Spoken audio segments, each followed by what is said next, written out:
Hi, I'm Carmen Jones with the Indigenous Sport and Wellness Ontario, and I'm here to bring you another golf video.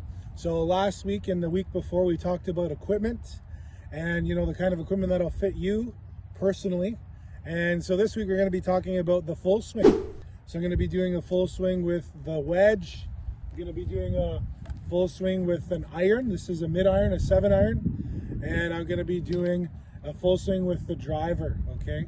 Because each one of these swings is very important in the golf game, and you're going to be doing them a lot. So grab your wedge, grab your 7-iron, and grab your driver, and let's get started. So with the golf grip, really important because this is the only connection we have to this golf club. And with the game of golf, we're using this thing to hit this thing, and we only have these things holding this thing. So it's very important, okay? There are 3 different kinds of grips that you can use. As you can see from the other videos that I've posted, I like to give you options. I don't like to say that there's just one way of doing things. There's a couple of different options, but with the golf game, there's 3 different main grips, okay? And I'm just gonna get a little closer and show you. So this is the first grip, and this is called the 10-finger grip, okay? So, and it's basically that. I'm using all 10 of my fingers on the golf club like that. So hopefully you can see that, okay? And all of these fingers are touching the grip, okay? This thing right here, this black thing here, okay? That's the grip. And there's always some pros and cons with different kinds of grips, and I'll talk about that later, okay? So that's the 10-finger grip, okay? And then the thumbs, as you can see, they go along the club just like that, okay? The second grip is the cross finger grip, okay? So I use my index finger and my lower hand pinky finger, and I cross them together just like that, okay? Cross them together like that, and you can see my thumbs are still kind of on the same line, just like that, okay? So this is a cross finger grip, okay? And then there's another grip, it's called the overlapping grip, okay? And what this is the overlapping is I put, instead of crossing my fingers like this or holding my club like this, I literally just put my pinky finger in between my index and my middle finger, just like that, okay?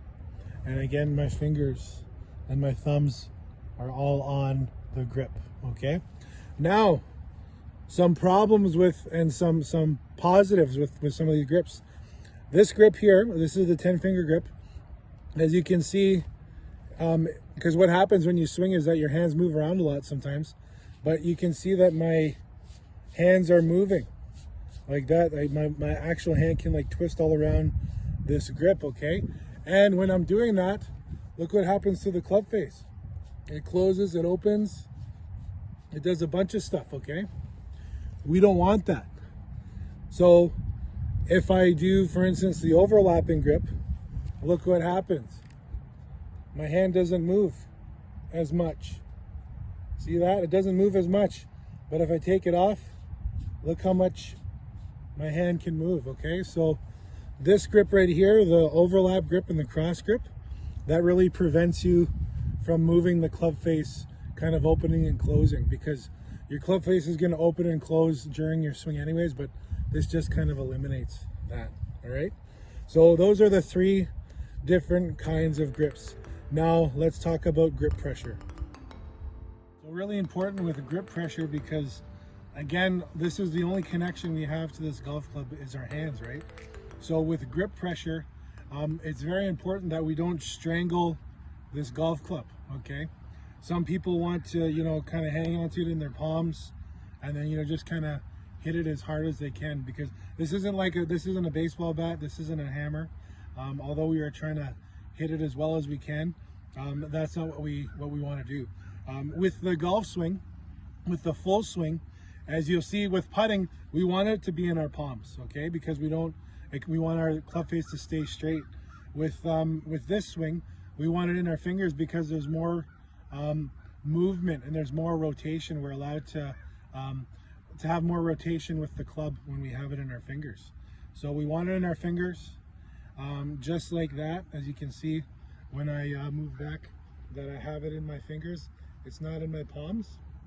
If it was in my palms, it would look like that, but it is now in my fingers, okay? And when I'm hanging on to this, grip pressure is gonna be about a 5 or a 6 out of 10, okay? A 10 is really, really strong where you're strangling it, and you know, really, really loose, as if, you know, someone was to grab this club, it would just fall out of my hand. What we want is, if somebody's pulling it, that there is a little bit of resistance, okay? You see how there's resistance? That should be my golf grip. It shouldn't just come out like this, and I shouldn't be struggling with it like that. So we're gonna need a 6 or a 5 out of 10, okay? When we're setting up, the grip that you do choose is, if the ball is in the center, that our hands, they create triangles. As you can see right here, there's a triangle right on my hand. And when I'm setting up to this shot, you'll see that this triangle is pointing to my right shoulder, right? That's what we want to do. And when I put my other hand on the club and I use an overlapping grip, that's the kind of grip I use personally, you can use whatever works for you, then I have this other triangle right here, and it's pointing to my shoulder as well, okay? If we begin to have our top hand going over more like this, then at impact what happens is our club face is open, then you're gonna start sliding it. So if your kind of trail hand is more on top of the club, you're gonna start slicing it more. Another thing is, if your hand is too far under like this, then at impact your club is going to close, okay? So we need to have it in a more neutral position, okay? A little bit more neutral position, which is kind of beside the club, with these triangles on our hands pointing to this shoulder, okay? So that's the grip. Now we're going to be doing the stance and alignment.